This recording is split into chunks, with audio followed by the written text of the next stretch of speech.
The Lay of Harbarth. A rank of mountains stood behind Thor. Some were like upturned ships, some like unfinished pyramids and monstrous cones with their tops sawn off, and none of them were smiling. Thor strode west over the tundra, and the sun kept pace with him. Then late in the morning he left the wilderness behind and hurried across scrub and undulating land. So he came to a sound, a swift deep channel. The air was utterly still there. The sun placed a dazzling hand on the water, and the water seemed barely to move as it moved. On the far bank, a figure sprawled in the midday sun, and his flat-bottomed boat lounged beside him. "Hey," bawled Thor, and the water quivered. "You over there, are you the ferryman?" The figure stirred and sat up. He cupped his hands. "Who is that oaf yelling over the water?" "Ferry me across," called Thor. "I'll pay you a whirl from this pannier." Thor eased his thumbs under the shoulder straps. "It packed out with fine fare, and I've eaten as much as I can already. I had a glut of herrings and a pool of porridge before I set out." The ferryman slowly got to his feet and pulled his hat well down over his head. "You're pleased with yourself, aren't you? Ah, if only you knew what lies in store for you. When you near home, you'll hear nothing but moans. Your mother is dead." "My mother dead?" cried Thor. He screwed up his eyes. He screwed up his whole face. What grief could be greater? Having alarmed and upset the credulous Thor, the ferryman began to insult him. "Barefoot," he called scathingly. "Beggar's clothes, not even breeches. I doubt if you've even had a place to call your own." "Bring over your boat," roared Thor. "No need to be afraid. I'll guide you in. Anyhow, whose ferry is that?" Now the ferryman took his time. He turned his back on Thor to taunt him, and smiled grimly. "Whose ferry is that?" repeated Thor. "Hidolf, the slaughtering wolf entrusted to me. He's a wise man. He lives on Rastli, the Isle of Council, and he has given me my orders. No pilferers, no horse thieves, only worthy men and well-known faces." "So," said the ferryman, "if you want to cross here, tell me your name." "I'll tell you," shouted Thor, "though I stand alone. I am Odin's son. I am Meli's brother, Magni's father, strongest of the gods. You, ferryman, you're talking to Thor." The god's words made waves on the sound. They ran straight across the channel and broke at the ferryman's feet. "And who are you, I'd like to know?" shouted Thor. "Tell me your name, ferryman." "My name is Hárbarth. I seldom hide it." "Why should you hide it? Or am I talking to an outlaw caught up in some feud?" "What if you are?" retorted the ferryman. "Unless I'm fated, I can look after myself against the likes of you." Thor clenched his right fist, rubbed it against his beard, and stared at the cold water. "You're not worth the trouble of wading across this channel and getting soaked up to the waist. But I'll repay you, you knock-kneed ferryman, when I get across this sound." Harbarth put his hands on his hips. "Here I stand, and here I'll wait. You've not met my equal since you fought Hrungnir." "You want to talk about Hrungnir, do you? That lolloping giant? Do you know his head was made of stone, and yet I killed him? I laid him out lifeless. And you, Harbarth, what were you doing meanwhile?" "I spent 5 winters with Fjolvar on the island of Algron. There was plenty to do. There we thought. We sank our shafts into heroes and virgins." Thor rubbed his beard again. "How did you win then, your women?"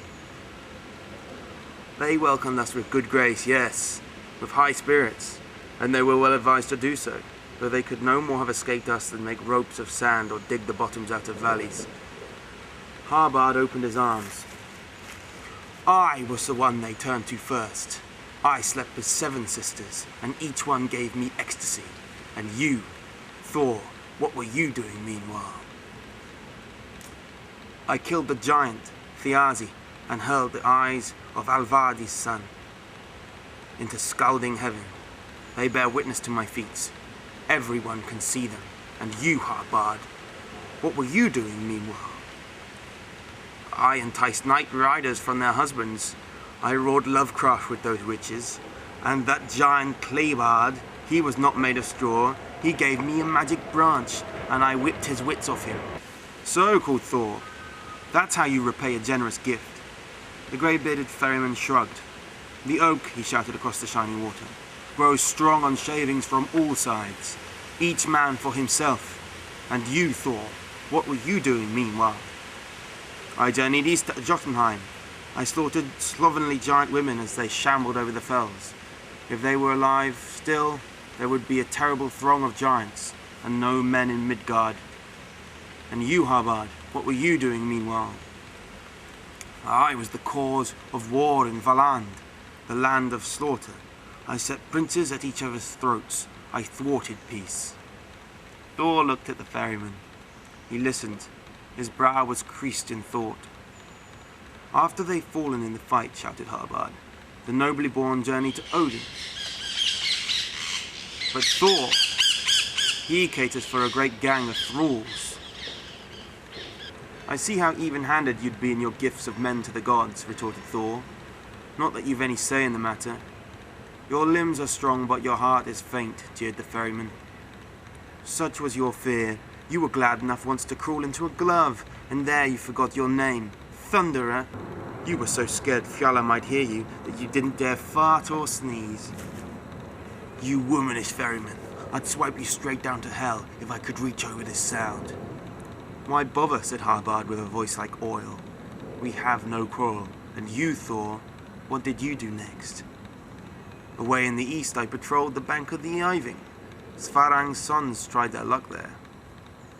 Thor suddenly stopped, and in one movement picked up a block of stone and hurled it over the sound. It whirled as it flew. Harbard stepped hurriedly out of the way, and the boulder buried itself in the bank beside him. Like that, yelled Thor. They threw boulders. Much good it did them. Then they begged me for a truce. And you, Harbard, what were you doing meanwhile? I was in the east too, and came to a certain understanding. I turned the head of a linen-white maid, and we met in secret. I aroused that lady, wearing gold ornaments, and then I enjoyed her. A woman well found, said Thor. I could have done with your help, called Harbard, to hold that white maid down. I wish I'd been with you, shouted Thor eagerly. I'd have been only too ready.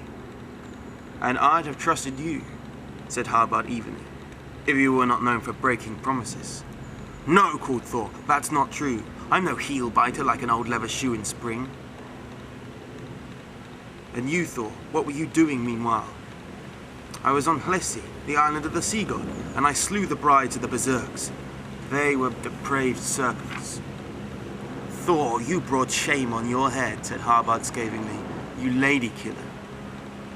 They were more like wolves than women, protested Thor. They attacked my well-trimmed ship and threatened us with iron clubs. Thialfi ran away, and you, Harbard, what were you doing meanwhile? I was one of the hosts that came to Asgard to raise our banners and redden our spears. Are you telling me that you meant to fight the gods? I'll give you a little fingering, and then you won't fret, said the ferryman mockingly. It will be a peacemaker between us. Thor was enraged. He kicked at the bank, and a hailstorm of grit and pebbles ripped the silken water. He gripped Mjolnir in his huge fist. Where did you dredge up such filthy abuse? I never heard so foul an insult. I learned it from men, age-old men who live in the hills of home. Thor shook his head in anger and envy. That's a fine name for barrows, hills of home. That's what I call them. And your sharp tongue will be the end of you if you choose to wade across this river, shouted Thor. You'll howl more loudly than a wolf if I hit you with this hammer. Harbard replied all the more swiftly. Your wife, Sif. She's doing some entertaining. She has a lover. Keep your strength for him. That would be more to the point. You witless fool, roared Thor. Shut your mouth and keep your stabbing tongue inside it. You're a liar. The ferryman paused and with his one eye peered into the shining water that stops for no man. No, he called. I'm telling the truth. Anyhow, how long you're taking to get home? You'll be well on your way by now, if you'd already crossed in this boat. You womanish ferryman! You kept me waiting for too long. Thor paced up and down the bank of the Sound, now swinging round and changing direction, now glaring across the water like a caged animal. The ferryman watched him. I never thought a mere ferryman could detain as a Thor. Thor's eyes were blazing, and he gave a great bellow that rang round the sky. Here's some advice. Row your boat straight over. Keep your mouth shut and set down Magni's father on the far bank. Go away, retorted Harbarth. I'm not rowing you across. Thor bent over the swift cold water. He saw himself in it, and saw too how the ferryman had toyed with him, and how for once his strength was of no use to him. He lifted his head and thrust out his red beard. If you won't ferry me across, he called, at least tell me the way to get around. Few words but many miles, replied Harbarth, over stock and over stone. Take the track on your left until you come to Midgard, and there you'll find your mother, Fjorgyn. She'll show you the way to the trembling rainbow that brings men to Asgard. Can I get home today? Asked Thor. Walk fast, don't rest, and you might be back before sunrise. We've talked long enough, said Thor angrily. You do nothing but mock me. He turned and then looked back over his shoulder. If we ever meet, I'll pay you in full for refusing me this ride. Thor strode away, furious and scorned, and as he went, the jeering laugh of the ferryman followed him, and then Harbarth's words, Get lost! Let every evil being have you! The god quickened into the vast grey wasteland. There was a sandstorm in the wilderness. The wind unwound it, a long scarf leading into the lee of the Indigo Mountains.